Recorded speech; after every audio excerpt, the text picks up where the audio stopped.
राजगढ़ जिले की सुठालिया तहसील में निर्माणाधीन विशाल बांध परियोजना के चलते विस्थापित हो रहे गुना जिले के 10 गांवों के किसानों ने मंगलवार को भारतीय किसान यूनियन महाशक्ति के बैनर तले कलेक्ट्रेट में जनसुनवाई के दौरान ज्ञापन सौंपा। किसानों का आरोप है कि परियोजना के लिए मकान सौंपने की अवधि नज़दीक आ चुकी है, लेकिन सरकार द्वारा मकानों का मुआवजा और दावे से संबंधित दस्तावेज अभी तक उपलब्ध नहीं कराए गए। सुठालिया बांध परियोजना की जद में गुना जिले के 10 गाँव शामिल हैं, जिनमें 850 परिवार प्रभावित हो रहे हैं। सरकार ने सर्वे के दौरान किसानों को उचित मुआवजा देने का आश्वासन दिया था। किसानों ने ज्ञापन में बताया कि परियोजना के तहत गुना जिले के 3 गांव पूरी तरह विस्थापित हो चुके हैं। सरकार ने सर्वे के समय ज़मीन और मकानों का मुआवजा एक साथ देने की बात कही थी। हालांकि विस्थापित गांवों को सिर्फ ज़मीनों का मुआवजा दिया गया, जबकि मकानों की मुआवजा राशि अभी तक जारी नहीं की गई। इसके अलावा किसानों को ऐसे कोई दस्तावेज भी नहीं सौंपे गए जिसके आधार पर वे भविष्य में अपने दावे प्रस्तुत कर सकें। किसानों ने अपनी चिंता व्यक्त करते हुए कहा कि सुठालिया परियोजना के तहत निर्माणाधीन ये बांध जुलाई 2026 तक पूरा भी हो जाएगा। इसके पूरा होते ही लोगों को अपनी ज़मीनें और मकान छोड़ने पड़ेंगे, यानी ज़मीन सौंपने की अवधि आ चुकी है, लेकिन मुआवजा राशि का कोई अता पता ही नहीं है। इससे प्रभावित परिवारों में गहरा आक्रोश है। किसानों ने पूर्व मुख्यमंत्री शिवराज सिंह चौहान द्वारा विशेष पैकेज दिए जाने के आश्वासन को भी याद दिलाया। किसानों ने चेतावनी दी है कि वो अपने मकान तब तक खाली नहीं करेंगे जब तक उन्हें मकानों का पूरा मुआवजा नहीं मिल जाता। भारतीय किसान यूनियन महाशक्ति से ये सभी मेरे साथ जो खड़े हैं डैम प्रभावित किसान हैं। हमारे ज़िले में सुठालिया सिंचाई परियोजना के नाम से एक डैम बन रहा है और जिसमें गुना जिले के 10 गांव प्रभावित हुए हैं और उसमें 3 गांव पूरी तरह विस्थापित हुए हैं, जिसमें उनका ज़मीन मकान सब कुछ डूब गया है।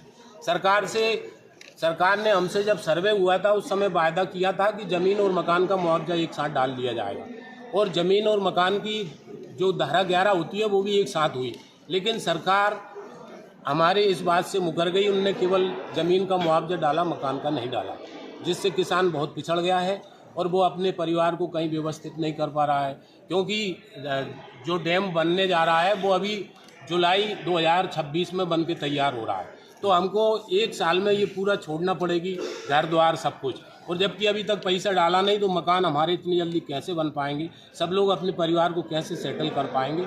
हमने कई बार आवेदन दिए यहाँ, और आज भी सब लोग ये मिलके आवेदन देने आए थे ताकि हमारा पेमेंट जल्दी से डाला जाए।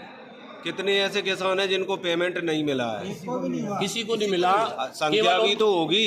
250 है हमारे यहाँ। नहीं 800 परिवार पूरे 3 गाँव के 800 परिवार ऐसे हैं जिनको अभी। इसमें क्या राजगढ़ जिला भी लग रहा होगा ना? नहीं, राजगढ़ जिला मतलब 800 परिवार में किसी को भी नहीं मिला है।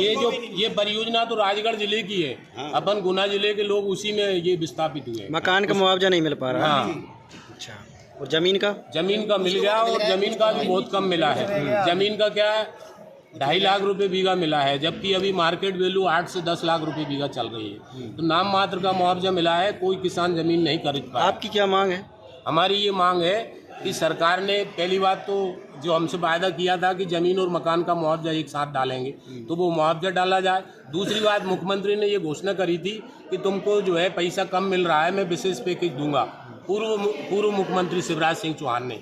तो वो विशेष पैकेज सरकार जो है दे, क्योंकि सरकार तो उसी पार्टी की है। मुख्यमंत्री बदला तो क्या हुआ भाई, सरकार चाहे तो उसको दे सकती है, तो सरकार उस पर भी अमल करे। अगर मकानों का मुआवजा नहीं मिलता है तो आप मकान छोड़ेंगे? तो हम मकान कभी खाली नहीं करेंगे। अगर मकान का मुआवजा जितने ये डिले करेंगे ना, उतने ही हम लोग भी डिले करेंगे हमारे मकान खाली करने।